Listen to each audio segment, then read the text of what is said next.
From IsReal News, this is the evening briefing for Monday, February 23rd.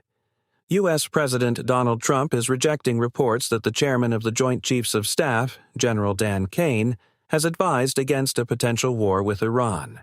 In a post on Truth Social, Trump said the reporting is incorrect and said Kane believes any military action, if ordered, would be easily won. This comes as the administration weighs military options alongside planned diplomatic talks with Tehran.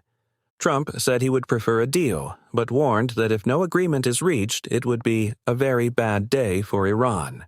He also said the decision on whether to strike is his.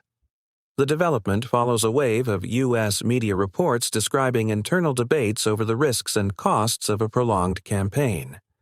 Several outlets have reported that General Kane has raised concerns about the impact of an extended conflict on U.S. readiness.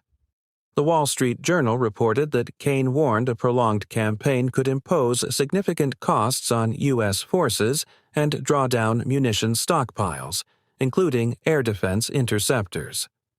This occurs amid wider U.S. military commitments and planning for multiple global contingencies. The Washington Post reported that, in a meeting with senior administration officials, Kane warned that U.S. ammunition stockpiles are not large after sustained air defense activity and support missions. The development follows continued U.S. deployments and a broader regional posture that includes air defense systems intended to counter ballistic missile threats. Axios reported earlier that Kane conveyed concerns directly to Trump, while Trump continued to weigh options ahead of scheduled talks with Iran. Officials have not publicly detailed what specific actions are under consideration. This comes as diplomatic and military channels move in parallel, with both deterrence planning and negotiation timelines in play. Talks between U.S. and Iranian representatives are expected Thursday in Geneva. These discussions are being treated as a final attempt to reach a compromise before a possible U.S. military decision.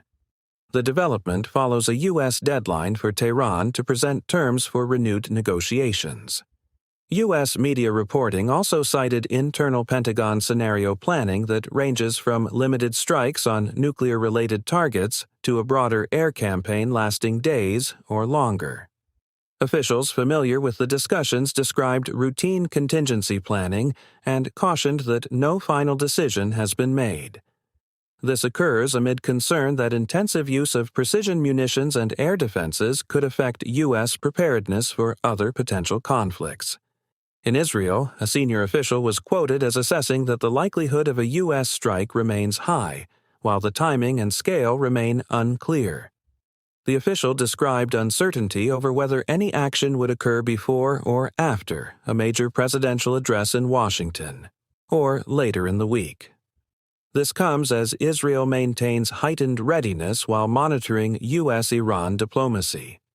Separately, Israeli domestic politics are intersecting with diplomacy ahead of an expected visit by Indian Prime Minister Narendra Modi. Israeli lawmaker Gilad Kariv wrote to India's ambassador warning of potential embarrassment if Modi addresses the Knesset amid a dispute over whether Supreme Court President Yitzhak Amit will be invited to a ceremonial session.